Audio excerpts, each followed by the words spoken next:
I'm Luke Summerhays, and I love Spinda.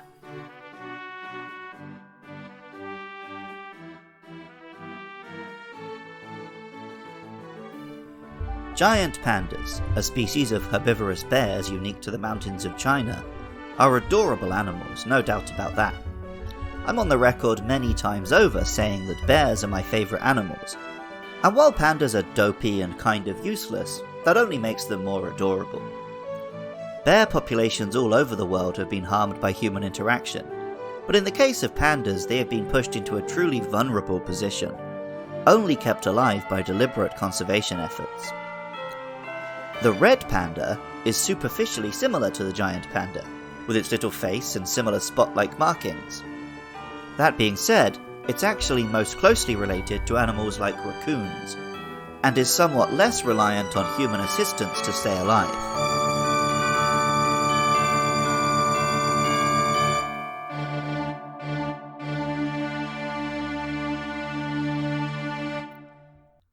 Spinda is our first panda Pokemon. It stands on two legs and has a teddy bear-like appearance, akin to a giant panda, though its size and coloration are more reminiscent of the red panda. It has swirly eyes and stumbles around in a dizzy, drunken state. This is similar to the goofy reputation pandas have developed, from observing their behaviour in captivity in particular. Pandas lounge around, fall over one another, climb trees and drop down again, all without a care in the world. Pokemon Ruby says, "The shaky, tottering steps of this Pokemon give it the appearance of dancing." And Pokemon Sapphire tells us, "This Pokemon moves in a curious manner, as if it is stumbling in dizziness. Its lurching movements can cause the opponent to become confused." These features were reflected in what was initially Spinda's signature move, Teeter Dance, which could confuse all the Pokemon adjacent to it, useful when used smartly in a double battle, Generation 3's Big New Edition. It also had appropriate abilities, Own Tempo, which meant it couldn't be confused by those things which would confuse other Pokemon, or Tangled Feet, which meant if it did become confused, accuracy against it would be reduced. Spinda is erratic enough, confuse it any more and how could you possibly hit it?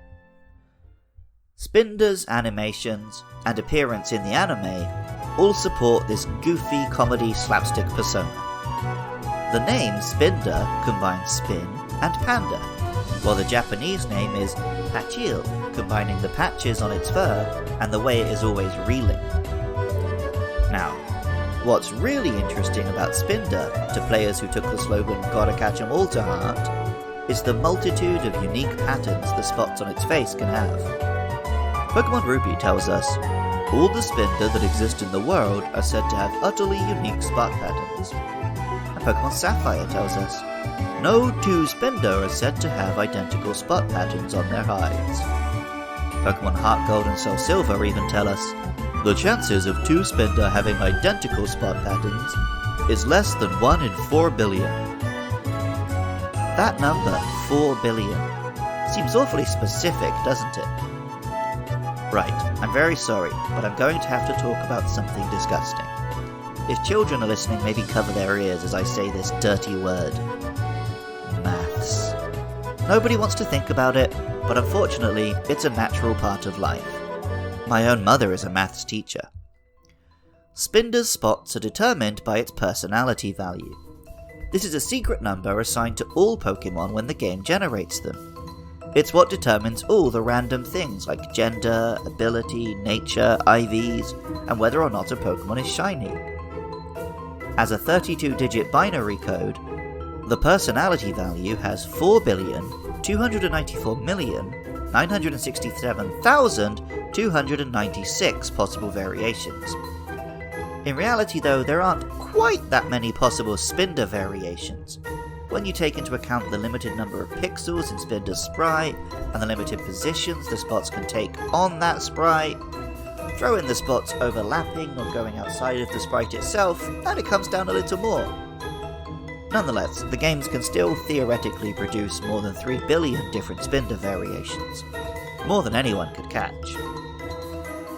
When Spinda was added to Pokemon Go, the number was a much more manageable 8. That's the kind of number I can do maths with. Like 8 times 8 is 64. I remember that with this rhyme. I ate an 8 till I was sick on the floor, so 8 8s are 64. Spinda is a cute little animal, and the endless designs are fun to look at. As a peek at how games use random number generation to create content, it's a fun little exercise. This is a Pokemon that can unite geeky fans who are obsessed with stats, and casual fans who just like looking at the cute animals. That's pretty good, isn't it? Music for Luke Loves Pokemon was composed by Jonathan Cromie. Artwork for the show is by Katie Groves. Writing, editing, and producing is all by me, Luke Summerhaze, and costs are covered by my lovely supporters on Patreon. If you like this podcast, please rate and review on whatever podcast app you're listening through, and please tell your Pokemon-loving friends. The podcast can be found on Twitter and Facebook at LukeLovesPKMN, so why not get in touch? The next 2 monsters are Trapinch and Cacnea, so let me know your thoughts about those or any other monsters.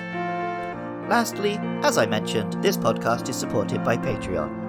If you want to listen to episodes early, help keep the show hosted online, and check out the other podcasts me and my pals create, visit patreon.com/podcastiopodcastius.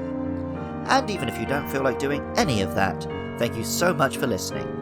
I love Spinda. And remember, I love you too.